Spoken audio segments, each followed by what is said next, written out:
सोचिए, एक ऐसा शहर जो 1500 में दुनिया के सबसे बड़े शहरों में से एक था, लेकिन वो अचानक बिखर गया। क्या हुआ लॉस्ट एम्पायर हम्पी के साथ? बिट्रायल, बड़ी लड़ाई या कुछ और? नमस्ते दोस्तों, मैं हूं पंकज और आज हम बात करेंगे हम्पी के इंटरेस्टिंग फैक्ट्स, मिथ्स और कुछ इंटरेस्टिंग हिस्ट्री के बारे में।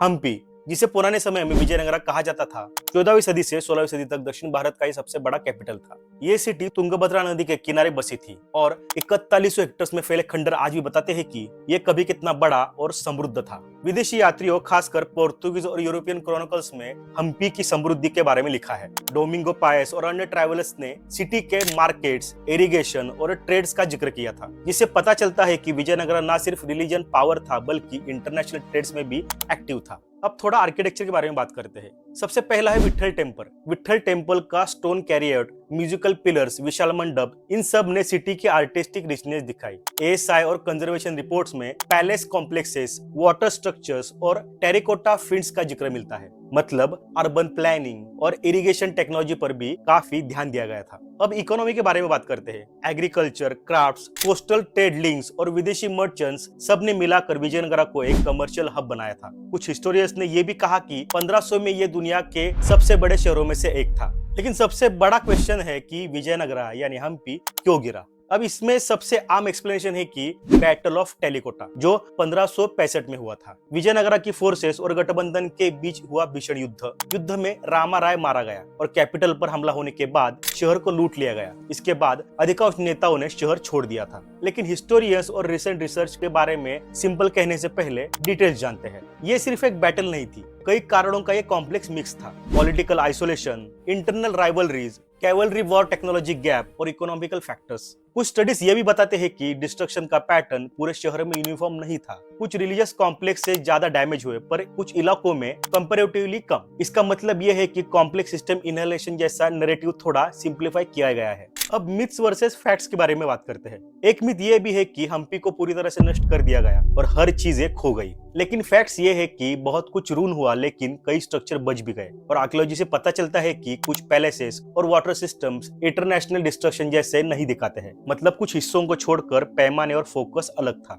अब एक और मिथ ये भी है कि बैटल अकेला कारण था, लेकिन फैक्ट्स ये है कि बैटल मेजर कैटलिस्ट पर था। पहले से पॉलिटिकल और इकोनॉमिक टेंशंस मौजूद थे, जैसे कि अलायंसेस का प्रेशर, बिट्रायल्स और ट्रेड डायनामिक्स ने भी काफी हद तक मेजर रोल निभाया। अब आई विटनेसेस और कंटेम्पररी अकाउंट्स के बारे में बात करते हैं। डोमिंगो पायस और अन्य यूरोपियन ट्रैवलर्स ने विजयनगरा के ग्रैंडर का विवरण दिया था, मार्केट्स, इरिगेशन और पैलेस लाइफ के बारे में। ये अकाउंट्स हमें सिटी की स्केल और प्रॉस्पेरिटी का डायरेक्ट विटनेसेस देते हैं, पर ध्यान रहे कि ये ऑब्जर्वर्स भी अपनी पर्सपेक्टिव और बायस के साथ लिखते थे, इसलिए उनको आर्कियोलॉजिकल एविडेंस के साथ जोड़ना सही नहीं होगा। एएसआई ने रिसेंट एक्सकवेशंस में पैलेशियल कॉम्प्लेक्सेस, टेरिकोटा ऑब्जेक्ट्स और वाटर स्ट्रक्चर और रिलीजियस इमेजेस खोजे हैं। इससे ये पता चलता है कि सिटी का मटेरियल कल्चरल रिच था और यहाँ सिस्टेमेटिक अर्बन प्लानिंग थी। एक्सकवेशन रिजल्ट ये भी दिखाते हैं कि कुछ साइट्स पर इंटेंस बर्निंग के निशान मिले हैं, पर कई जगहों पर कंटिन्यूस ऑक्यूपेशन के संकेत भी है। इसका मतलब स्वतंत्र हिस्सों में ज्यादा डिस्ट्रक्शन और अन्य हिस्सों में पार्शियली डिस्ट्रक्शन कम हुआ था। अब हम्पी के बारे में कॉन्स्पिरेसी थ्योरी क्या क्या है और सच क्या है उसके बारे में थोड़ा बात करते हैं। कई कॉन्स्पिरेसी या ड्रामेटिक थ्योरीज सर्कुलेशन में रहती है,